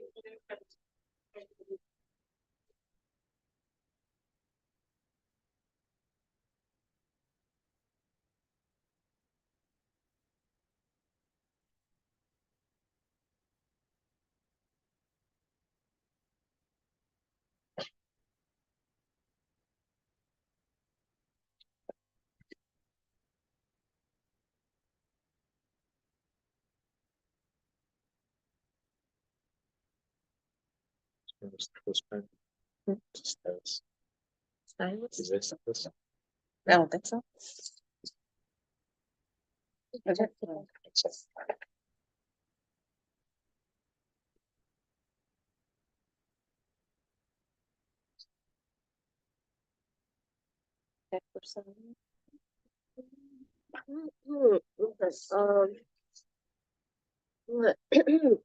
After after he ate his breakfast, he was coloring, and his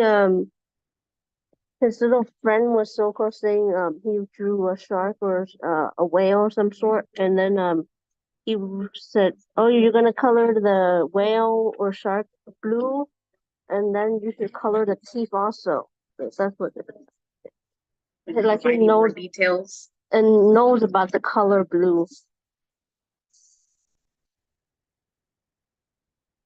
They were drawing of it. Yeah.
Oh, so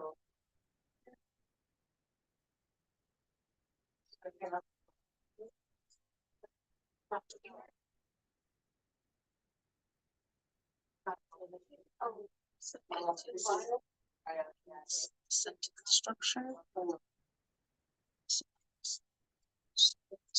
Is It goes as the meaning of words. words. Which one? Words. Semantics. There's It words. sounds, words. Grammar. So that's sentences. And then it's editing words, and then it's context. So the one word answer is semantics. Syntax is a full sentence. Okay. So Bob does work. Okay. I was like, wait a minute. I think I did it wrong. Okay.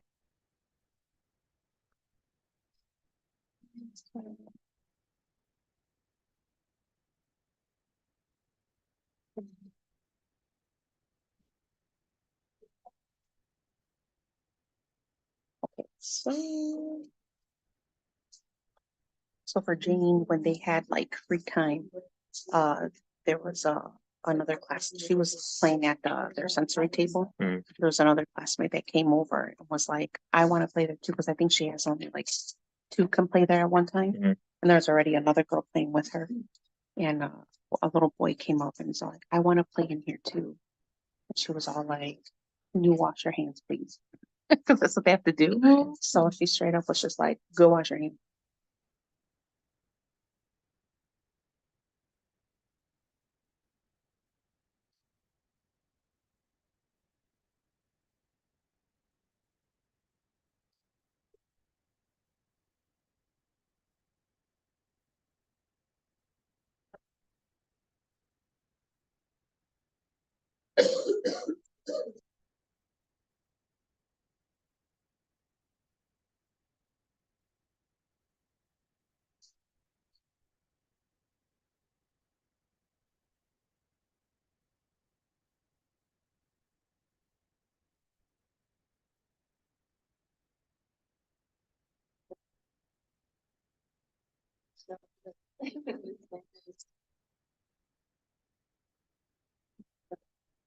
Can you wash your hands, please? That's exactly how she said it.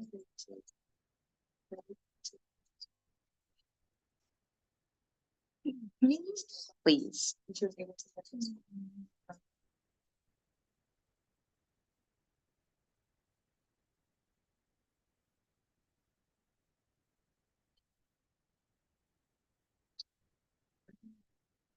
Just was underlining like key thing the thing. So like you underline the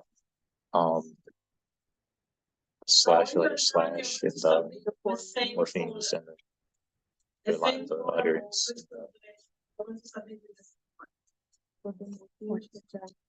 We submit this in the same folder where we submitted the summary. The paper? Yeah. Okay.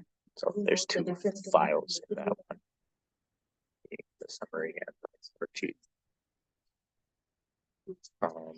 You're supposed to write down what kind of sentence structure the student demonstrated. And this one, the third club, the one we're currently in. Oh, Basically, you look at the thing it says at the very end. Yeah, subject. I forget the A. Subject, verb, adjective. I forget the A is. Oh, adjective. Yeah. Right where it moves. What would it be? The sentence is it the can you wash your hands? Oh, geez. Specific command. would it be like subject? Yeah. Because the subject's the boy. So that's what she's referring to. It's you, The verb would object. be It's you, verb, wash. object. It's you, verb, object. Subject, verb. It's you. Washes the verb, and then your hand is the object. It's SVO. So how will you just do it? I'm just putting in parentheses SVO. Yeah, yeah. Just doing it like that. Just at the end. No. You need a what? At the end of the sentence, write the syntax as SVO experience. It's the same. Is that always is?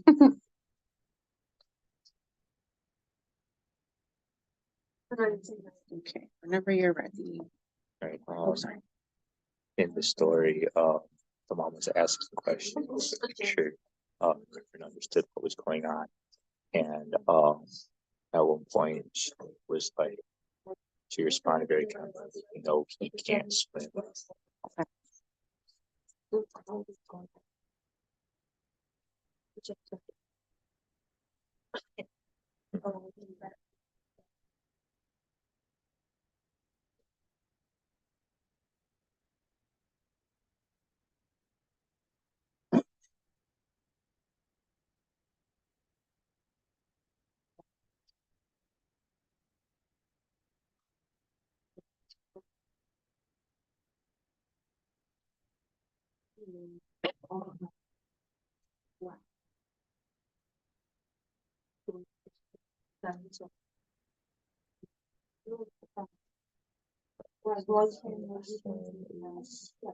Such a No.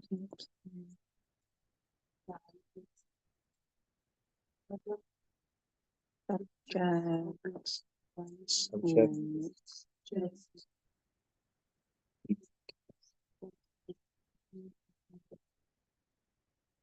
Um,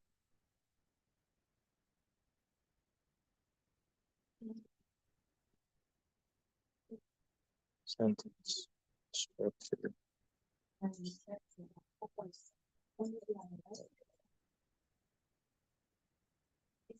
Like something, subject, something, verb. Oh, can have something such a verb. Subject. Like, I mean, subject, something, verb. Oh, something like that. Yeah, like something has to be in there because the verb is swim. Um, subject,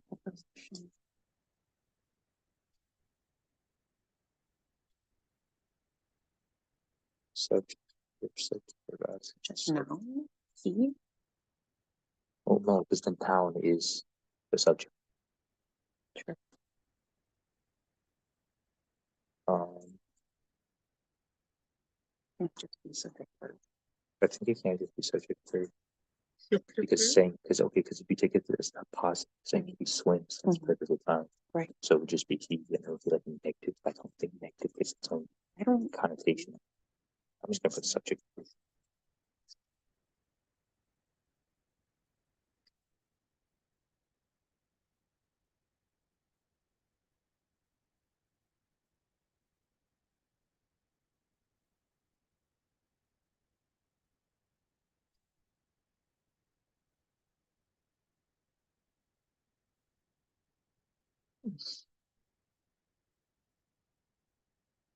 whenever you're ready.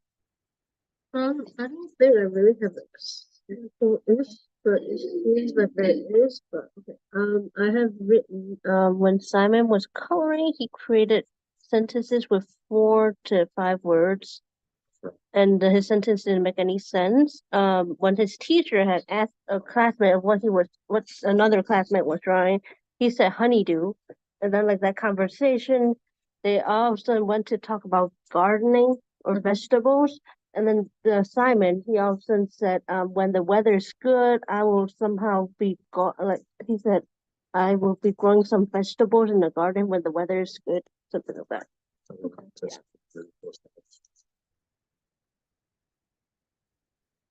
Did he say when the weather is good? Yeah.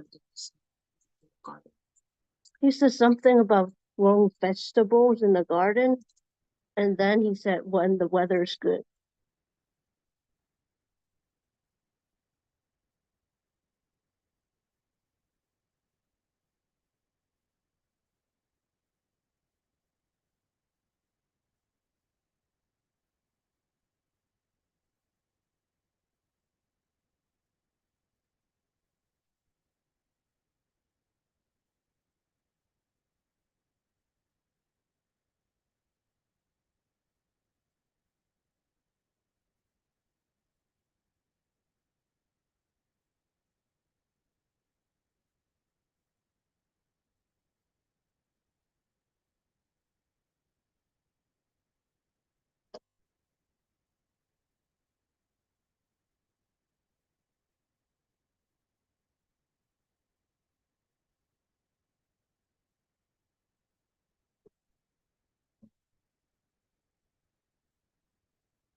Right.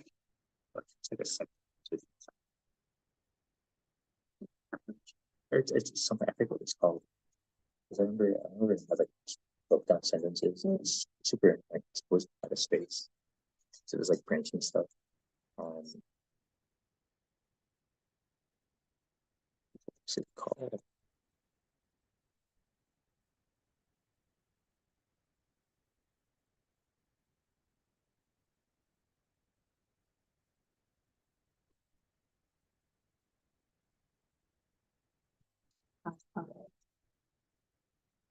Not hard.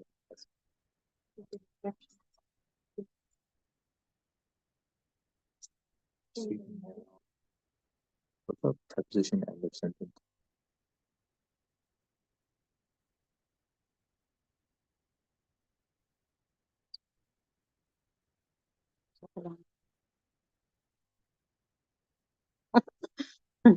That's her.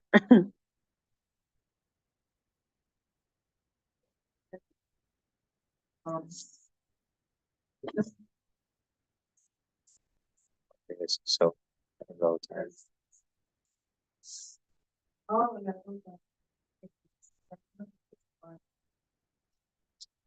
What's the well, I mean, I'm saying the weather would be the subject. Please, if you have any gaps, places where you have not, something assignments, but you do some, that's some assignments are translate. Rather than simple to the class, just put it there and never write it. Just don't leave that stuff. Not leave. But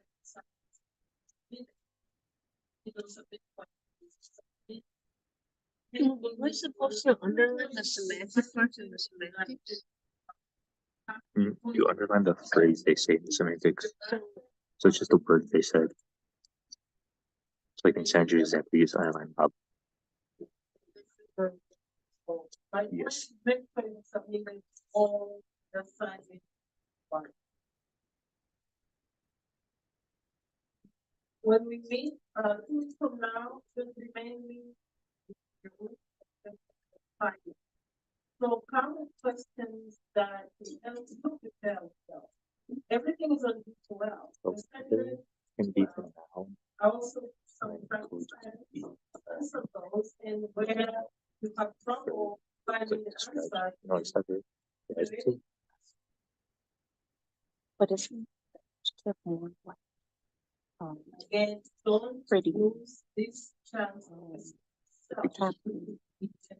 Then it like that, like you're describing. Wait. Yeah, we are describing whether it's gonna be bad or whether subject. Yeah. And what is it? Subject. Not do that, but.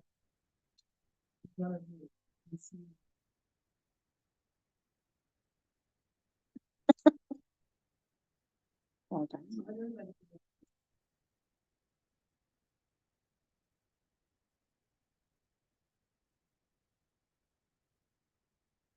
If you have any questions, go ahead.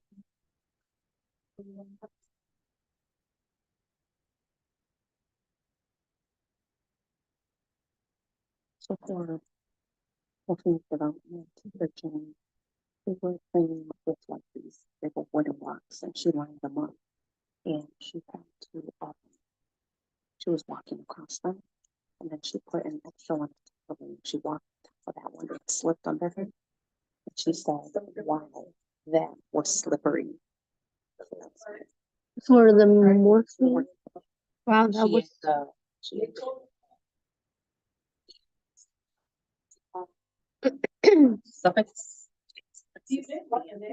So what did she say? So she said, wow, that was slippery. Wow. What's the- That was slippery.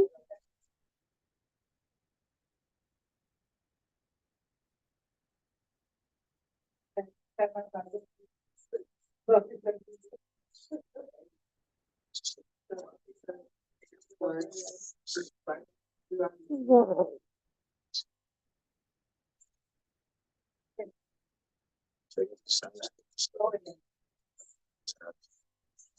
That's,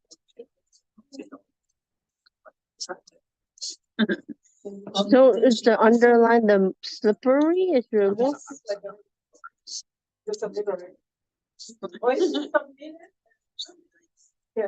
Yes, slippery though would be the one. She also said another one is that she added the second head. She was, she was playing house. She wanted other classmates to come. And she's like, friends or best friends, but okay, just use this one. Mm.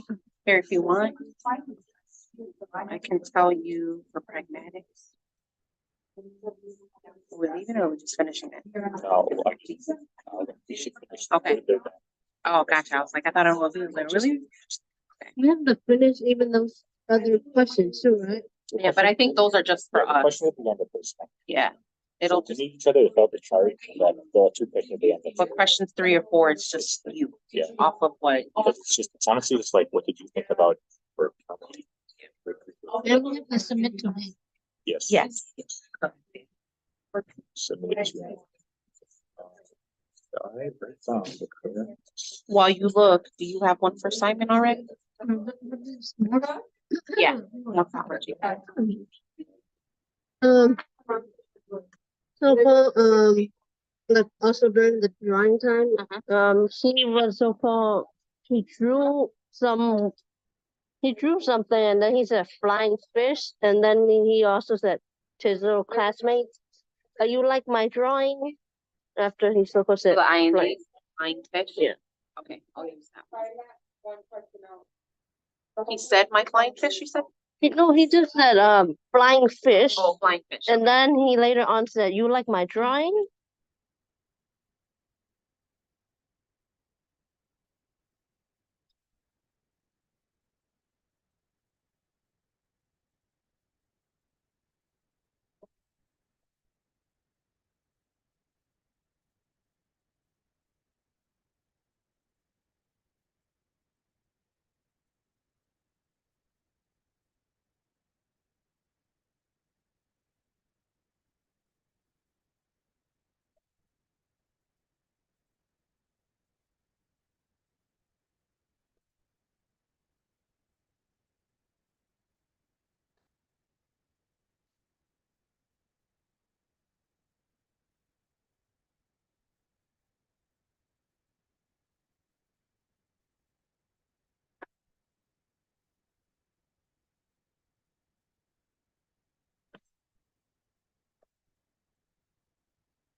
Say and then we'll help you. So, it wasn't just like they lost 1.5 family, lost all the- so it's like the pluralized Mhm. is what they're going for. Okay. And so it was kind of just like that's what it's just a plural, so it's just adding the s. Okay. So what? So they would say like all the apples. I don't break this. We do how we did for the other one. They identified all the plural. Say like why so,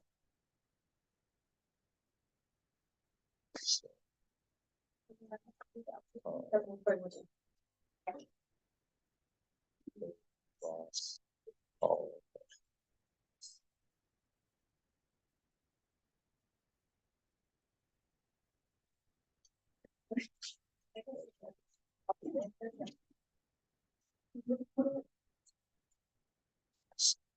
Context.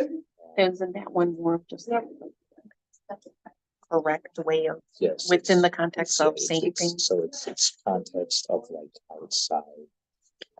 So it's like appropriate responses or like acknowledging. So like, for you know, me, facing stuff like that. okay, so for me, one of her classmates got hurt. And she didn't see like how she got hurt or anything, but she realized she was hurt because she saw her sitting at the table. She had an ice pack with her. So she went up to her and she goes, Maeve, that's her name, Maeve, are you okay? So we can do a pseudonym for her too, I guess. We'll do Sally. So acknowledged. And signatures. Classmate. Same. Sally.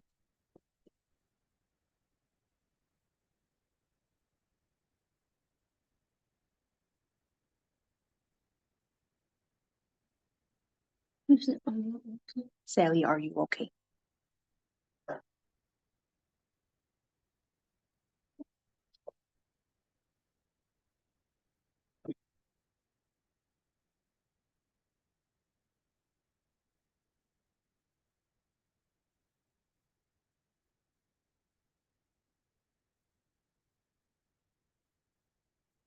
So after they were done, everything, they were going to kind of the characters and making up rules so she could keep winning.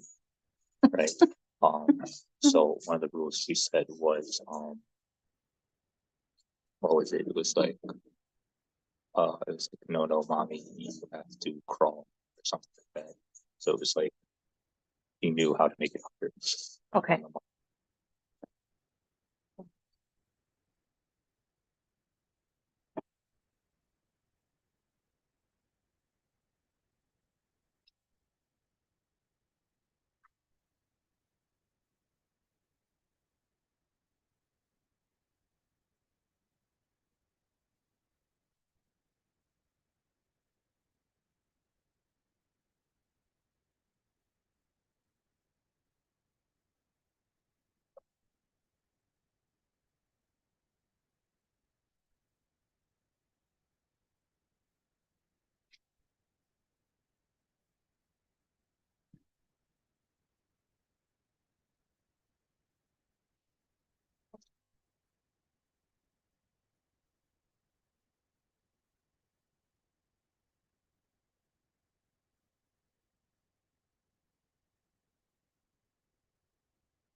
One more, Dr. Mushi, and then we're out of here. If you get paid in the next 2 minutes. I got line, but then you phone you just like. No, I'll submit it when I get home. I'm just gonna submit it in the computer downstairs. Oh, yeah, that too. Mhm. You don't have to stay. We're grown ups. He's like, you don't have to stay. We're grown-ups. I know you want to go home. I want to go home too. No. And at night? Yeah. No way. Oh yeah. Yeah, yes. I remember hearing about that. In this building? Yeah. Well, it was like. No, not to do. Oh. They did a lot. Yeah. Yeah. It was. Yeah. I wasn't. Yeah, I heard about that because I didn't have class that day, so I came in the next day, and they were like, "Did you see this? Did you see this?" I'm like, "I don't check my email, so I had no idea what was going on." Well, Dr. Rachel just realized that the doors have those little locks, those little lock hinges. She said that she's never seen them before. Yeah, she was saying. I think so, because I wasn't lock that Yeah, that's what they said. That's what she had said. She's like, I've never seen those before in the classrooms, those little lock Yeah. latches. Oh, it doesn't? No, in the dude, inside. No, it It's has to in be on the the inside, because if it's stuck on the outside, they just get it. It's in they're in the inside. Oh, wow, you're right. I don't know.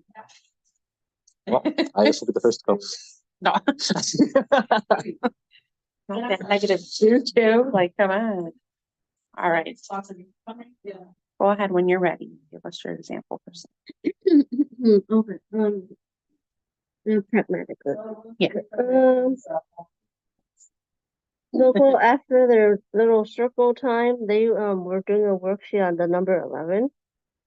So when he was finished, he had said yay, and then he showed the paper, and then he had noticed a classmate's paper didn't have a name, so he said no name.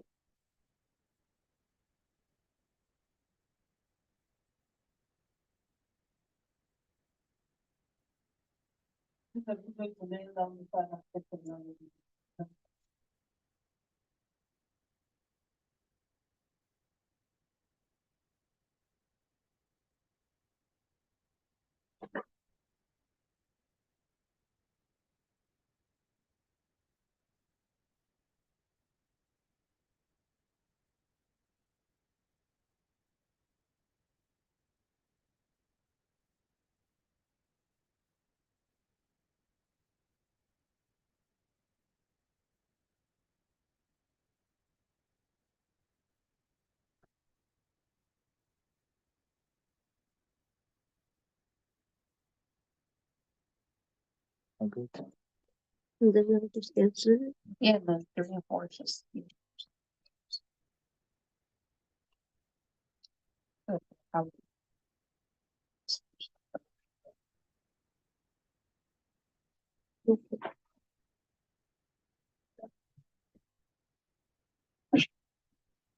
No, we're just gonna finish 3 and 4 here. 11 and this.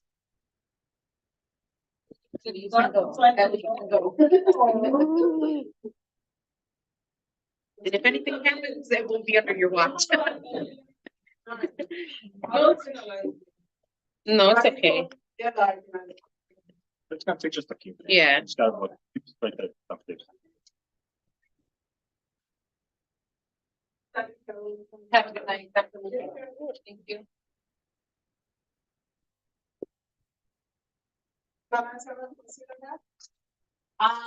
Yeah, I